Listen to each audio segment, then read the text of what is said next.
Bilaman siz eski pixni yorgan olib sotarlardansiz, mashina purishlardansiz. Lekin sizga bozorlarda mashina qidirib, uni olib sotib yurish yarashmayapti.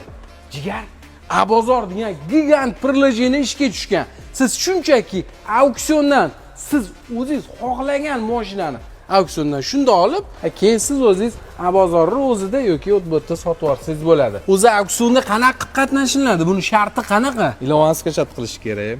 Diler bo'lib registratsiya qilish kerak va auksionda ishtirok etish kerak. Diler bo'lish ham tekin, to'g'rimi? Diler bo'lish ham mutlaqo bepul. Hozirroq foydalanib oling, dillerlarning soni cheklangan, keyin pul berib ham diller bo'la olmaysiz. Sizni mashina purish tanishlaringiz bo'lsa, shu videoni srochniy hozir tashlab qo'ying. Onlayn auksion. Siz mana shu mashinaga nech pul bersangiz, o'sha narxga sotib olasiz.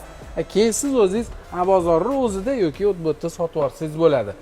Hozir bozorni skachat qilib, registratsiyadan o'tsangiz bo'ladi. Yoki telefon nomer qoldiramiz. Faqat O'zbekiston bo'yicha sanoqli dillerlar qabul qilinadi. Hammani ham emas. Hozir sizda imkoniyat bor diller bo'lishga. Undan keyin boshqa to'g'rimi qabul qilinmaydi. Joy to'l bo'lgandan keyin jigar.